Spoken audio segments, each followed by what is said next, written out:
जमीन घोटाले की एफआईआर में पार्थ पवार का नाम क्यों नहीं? कंपनी में 1% शेयर वाला बना आरोपी। पुणे के मुंधवा में 300 करोड़ की सरकारी भूमि खरीद मामले ने तहलका मचा दिया है।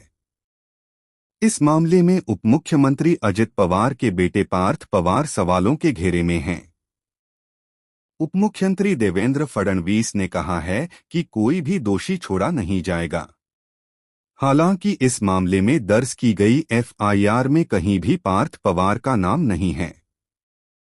फडणवीस ने नागपुर में कहा, जिन लोगों को पता भी नहीं है कि एफआईआर क्या होती है वे केवल निराधार आरोप लगा रहे हैं। जब एफआईआर फाइल हो गई है तो जाहिर सी बात है कि जो लोग भी शामिल थे उनके नाम होंगे। इस मामले में जिस कंपनी ने जमीन खरीदी है और उसके जिम्मेदार लोगों के खिलाफ केस दर्ज किया गया है। शिवसेना और कांग्रेस का कहना है कि अमाडिया एंटरप्राइजेज एलएलपी कंपनी को 1800 करोड़ की जमीन केवल 300 करोड़ रुपए में बेच दी गई। इसके अलावा जमीन बेचने के लिए स्टैंप शुल्क भी नहीं लिया गया। इसकी स्टैंप ड्यूटी 21 करोड़ रुपए होनी चाहिए थी। उपमुख्यमंत्री अजित पवार के बेटे पार्थ पवार भी अमाडिया एंटरप्राइजेज एलएलपी में साझेदार हैं।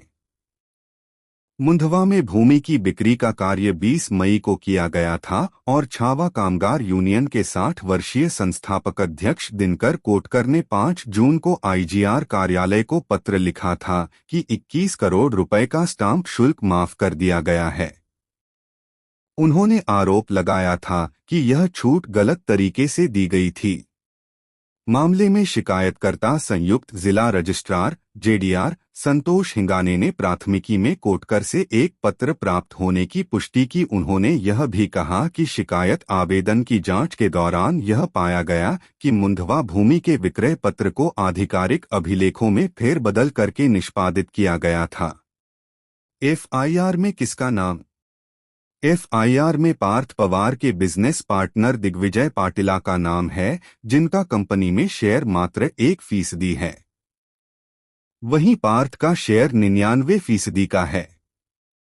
उन पर ही आरोप है कि उन्होंने यह अवैध सौदा करवाया था। इसके अलावा जमीन की पावर ऑफ अटॉर्नी होल्डर शीतल देजवानी का नाम एफआईआर में दर्ज किया गया है।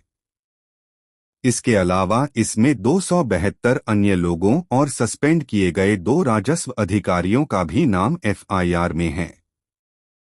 सब रजिस्ट्रार रविंद्र तारू पर आरोप है कि उन्होंने बिना स्टैंप ड्यूटी के ही सेल डीड रजिस्टर करवा दी। इसके अलावा पुणे सिटी के तहसीलदार सूर्यकांत येवाले पर पद का दुरुपयोग करने का आरोप है।